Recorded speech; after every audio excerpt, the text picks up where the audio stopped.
Scholars in the humanities trade primarily in interpretations. We read texts and generate new interpretations of those texts, and so on and so forth in a recursive loop. Until the 1960s, text analysis was thought to be a strictly qualitative affair, and many scholars still think of it this way. But in the past several decades, humanities scholars, particularly literary scholars, have begun to recognize the affordances of quantitative analysis, that is, turning text into numbers. How can we bring computation to bear on humanistic questions? Indeed, what kinds of humanities questions can computation answer? The literary scholar Andrew Piper has recently sketched out some answers to these questions in his recent book, Enumerations, Data and Literary Study. In the preface, Piper writes that, quote, "We still do not have a clear picture of how emerging quantitative methods speak to the questions that matter within the discipline of literary studies." Piper argues that quantitative methods allow scholars to make testable claims about generalities and repetitions across large bodies of text. By that, he means that digital methods allow us to make verifiable claims about, say, entire genres or subgenres, like detective fiction or romance fiction, rather than one specific novel. We can do so by recognizing, measuring, and analyzing repetitions of words, syntax, or phrasing.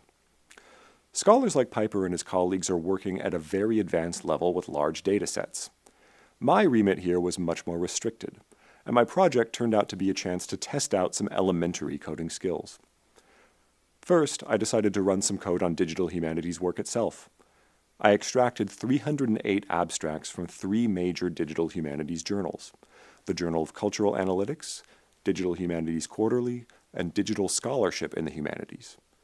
The first thing I did was make a graph of the most common bigrams, or consecutive written words, to get a sense of what DH scholars think about. To do so, I turned to an open access book titled Text Mining with R, written by Julia Silge and David Robinson. Much of what I have worked on below builds on the coding guide rails set up by these authors. I found that the most common bigrams in the abstracts were digital humanities, followed by computational methods, cultural heritage, machine learning, close reading, authorship attribution, language processing, distant reading, art history, and American literature. Perhaps these results aren't surprising, but they do tell us that digital humanities is a highly reflexive field, constantly talking about and refining its own methods. This graph also confirms Piper's assessment that generalities, rather than specificities, are DH's remit. If we restrict our dataset to abstracts only from the Journal of Cultural Analytics, we find that, aside from DH itself, its most common objects of analysis are entire genres, like magic realism, book reviews, and Asian American literature. Again, we find that digital methods allow us to make claims about entire genres. But what kinds of questions can we ask about specific literary objects with DH? To answer this question, I turn to the corpus of a single writer, the novelist George Eliot. Known primarily as a novelist, Eliot was also a prolific essayist and a major figure in the intellectual culture of Victorian England. Her work also has the advantage of being in the public domain and easily accessible through Project Gutenberg. I began using sentiment analysis, a way of measuring affect in a body of text. Take a look at this graph here. I ran a Bing sentiment analysis on all of Eliot's published fiction and nonfiction, including excerpts from her journals and letters. Designed by the computer scientist Bing Liu, this package categorizes sentiments according to binaries like positive and negative. It's a great tool for rendering visible textual phenomena that require weeks of reading time. The Bing code shows us that there is a disjunction in sentiment between Eliot's fiction and her nonfiction. This won't be a surprise to Eliot's readers. Her novels are famously philosophical, and her voice in these works often toggles between wonder and melancholy. Hence, her fiction seems more balanced in terms of tone, but with a heavier emphasis on negative emotions.